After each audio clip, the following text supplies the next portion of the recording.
Hey, what's up, YouTube? Welcome back to my channel. I'm not gonna do a tutorial right now. It's Friday, and I hope everyone's doing good, being safe out there. There was just something that I wanted to get off my chest um, because lately I've been seeing a lot of, things on the news like step parents or, they're hurting these young kids for no reason. And it's a very, very hard situation to have your child in, and no child should ever go through that, to ever go through that pain, and especially from a stepmother or, a stepfather. But regardless, you should always treat that child as your own. If you're going to be with someone who does have kids and there's no reason for you to abuse them, to hurt them. These young, innocent kids, these babies, they never did anything wrong, you know? And it's just, it really hurts me. It really hurts me because my 4-year-old daughter, Asia, she passed away in October last year. And it was very hard for me because there was a situation that I put myself into, to the point where I wasn't able to see her. But there wasn't a day that I didn't fight for her to, be back with me. And me and her father, we didn't talk during these times.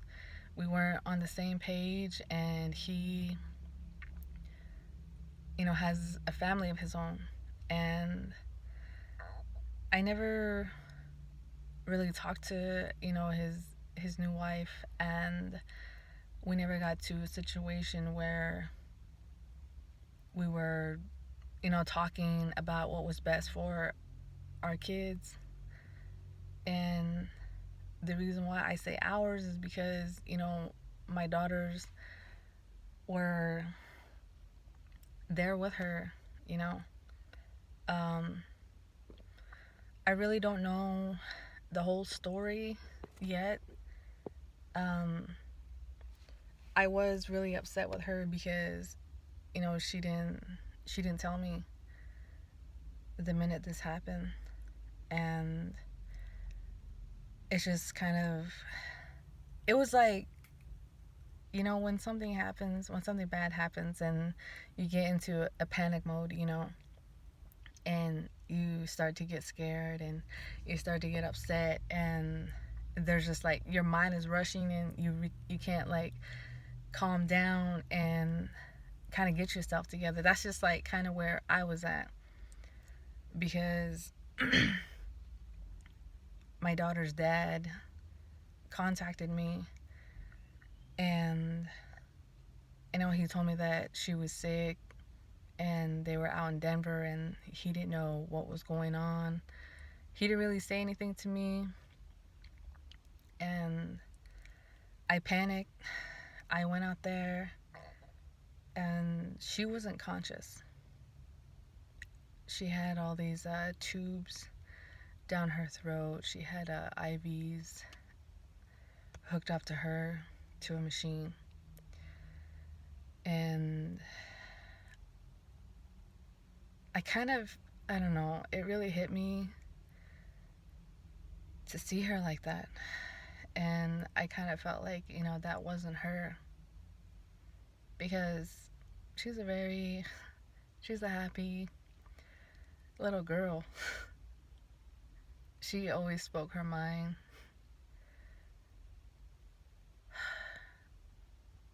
She kind of,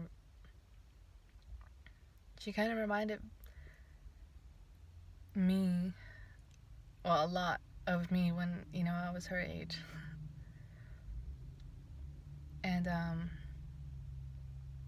I was trying to figure out, what was going on with her, what the whole situation was. And, there was these detectives there, and the doctors were telling me that they don't know what's going on with her. I don't know if she'll wake up. And I was praying. I prayed so hard that she would wake up and that I would hold her again.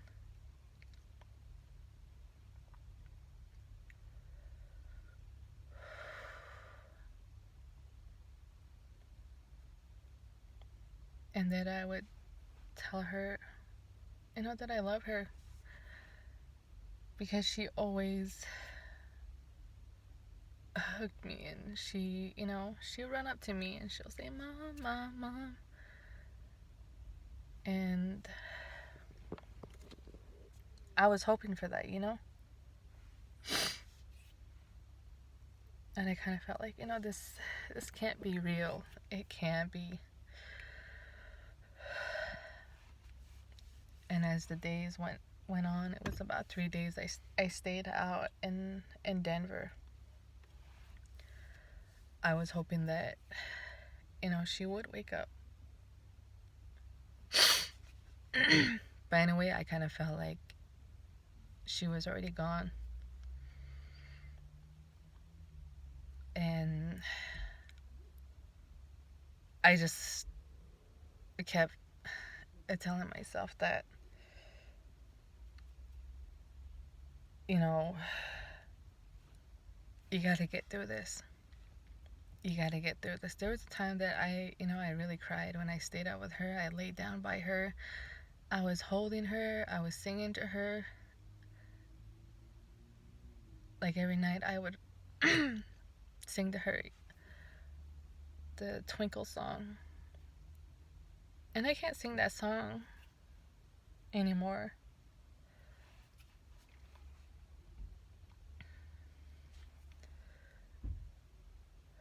There was a song that I was playing for her.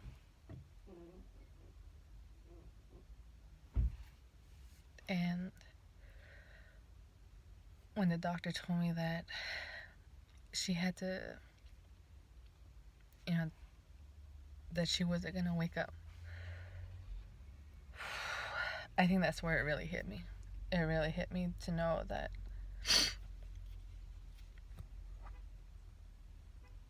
she wasn't coming back. And I kind of already felt like I had that feeling, from the beginning that she wasn't already. I don't know why I was feeling that way, but I did, the minute I saw her like that.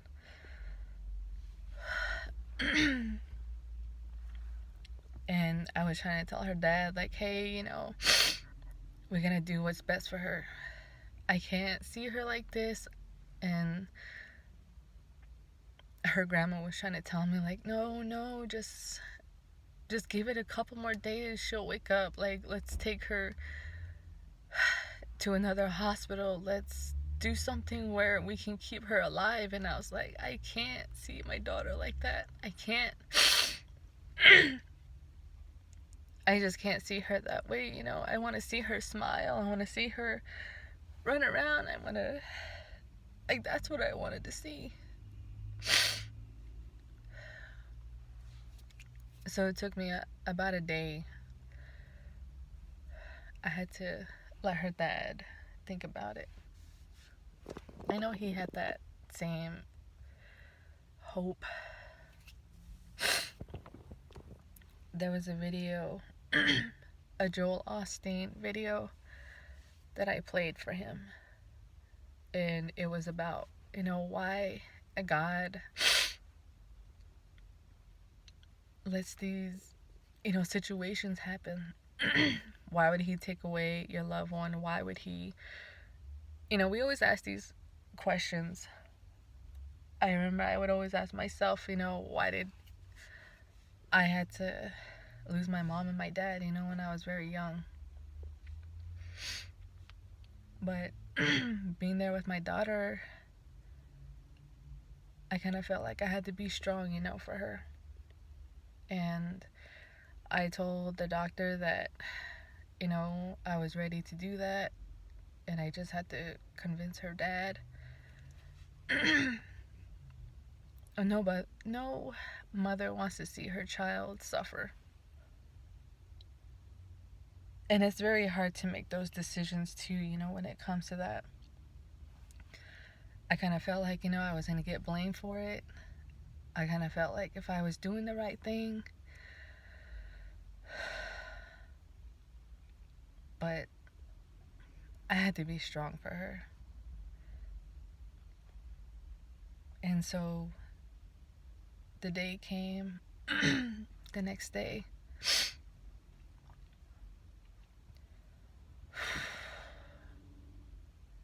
We gave her a bath, just washed her hair. I put it up in a bun. I put these little ribbons in her hair.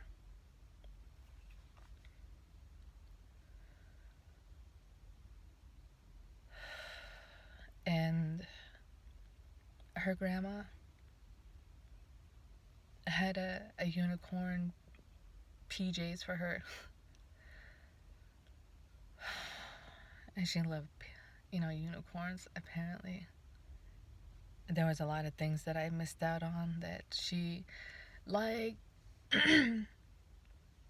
what she was interested in doing, but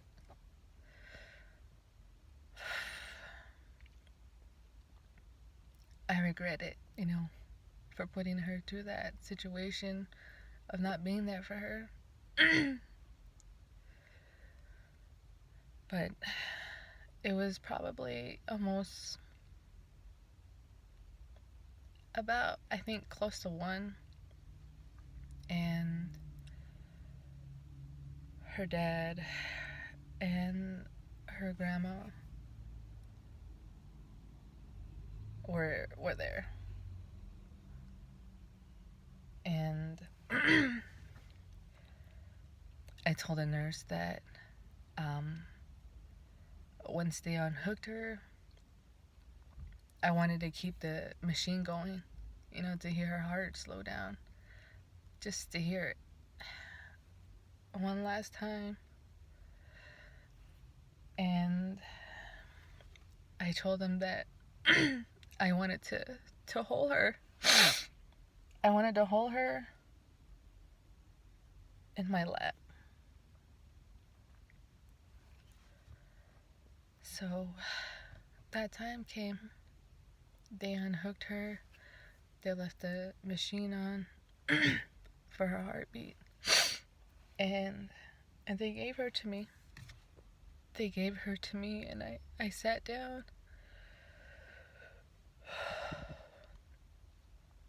And I started singing that Twinkle, Twinkle, Little Star. How I wonder what you are up above the world so high. And as I was singing that song, I could feel her heartbeat slow down. And she took her last breath.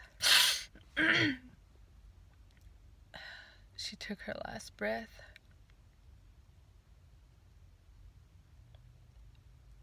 And her heart stopped.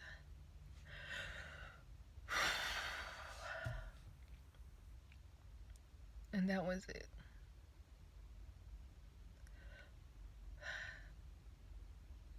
When she died,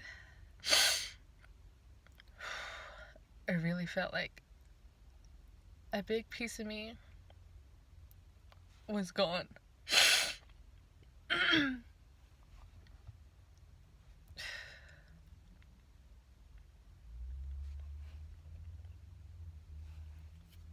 And it was so hard for me.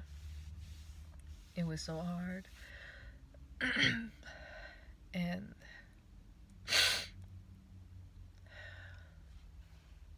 when they had to take her, I couldn't let her go.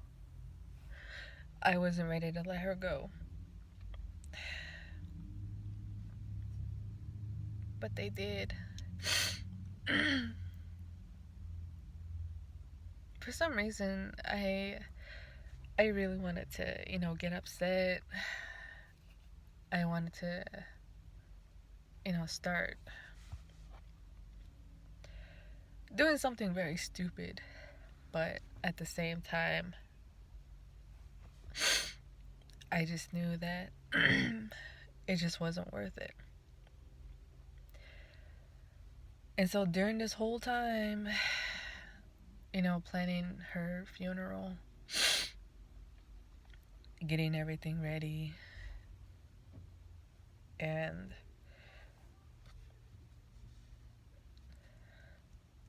I think from that day on, it was just very numb for me too. My oldest daughter is who I thought about, because they were very close. And I had her come and say, goodbye to her sister. Everyone, was kind of telling me, like, no, don't let her. You're going to traumatize her. But, that was her baby sister. She grew up with her. And,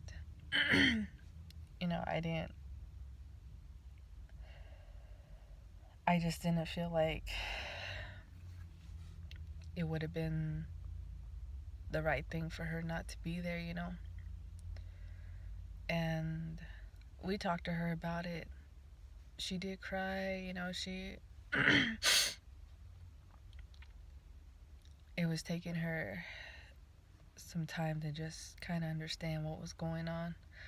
But she's very strong. Kenya, she's very strong. She stood by me the whole time, she didn't cry. She just kind of felt very calm, and she was supporting me. And that's who I have to be strong for,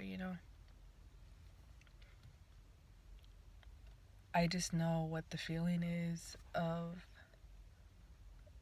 losing someone so important and close to you. And you grow up, lost. You grow up trying to find out, who you are and what you're supposed to do. And right now, I'm just trying to be there for her the best way that I can. And and I thank God, I thank God that He's keeping me strong. He's, He's there with me. And I'm pretty sure my daughter's with me every day.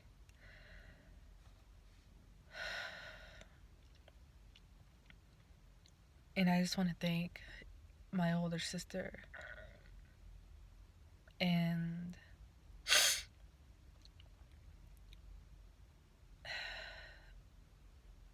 my daughter's grandma.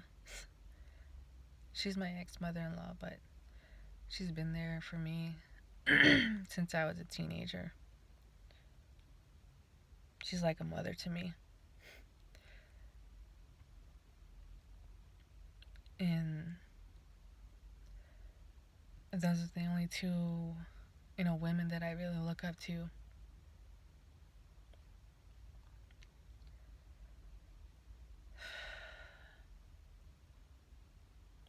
And so anybody, like, who's, lost someone, or who's going through a situation where you can't, see your kids, or whatever the situation is, don't give up on them. Don't ever feel like, just because baby mama or baby daddy is, keeping them from you because they know it's your weakness. They know how much, your kids mean to you, but that doesn't mean to, give up on them and start, doing drugs, or to start, doing unnecessary things that you shouldn't be doing. Like, that's what I always think about. That's one of the things that I always think about. Like, how the hell did I get through my life without, my parents? And now that my daughter, she's gone, I gotta live with that. And I gotta accept it. And it's not good, if parents are keeping their kids away from one another, or just being in that situation, because your kids need you. Your kids need you.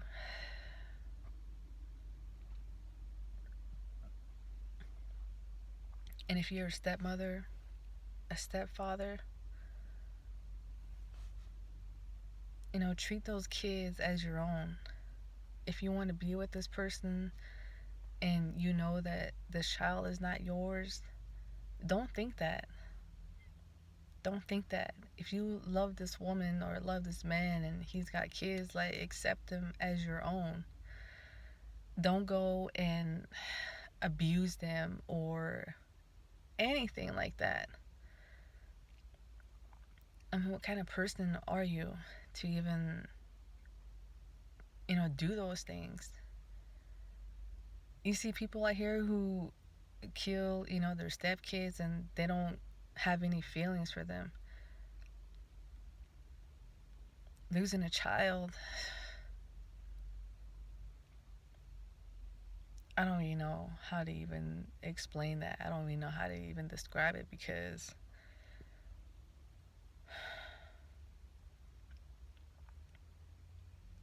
it's just something that a mother should not go through. But I just want to tell you women out there, to be strong, keep your head up, never give up, no matter what. Just keep on pushing yourself. And don't let anybody hold you back from that. Don't let anybody hold you back from that. Just do what you gotta do for your kids. Keep fighting for them. Keep loving them. Don't give up. I know a lot of us, we haven't been taught how to be parents, but we learn as we go. We know what we want. We know what's good, what's bad. We see these things. We've been through these things, and, we don't want that for our kids. Everyone always says, I don't want to give the life that I had to my kids. I don't want them to experience those things that we've gone through. Then do that. Stick with it. Do what you can and do it right. But abusing your kids and neglecting them or ignoring them is just not the way.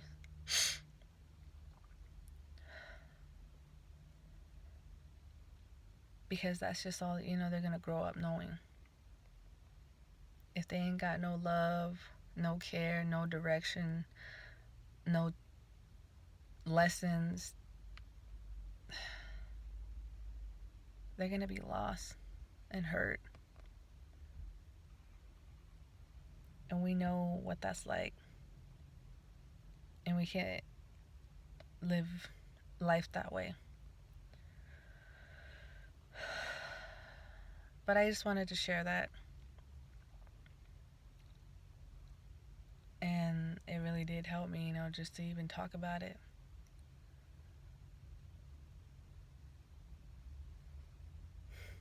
But, you guys be safe out there. I know it's kind of dark right now. I'm just sitting here thinking. That's all I do. But Just be safe, love your kids. We know we're not all perfect, but we always do the best that we can. God bless. Keep your head up.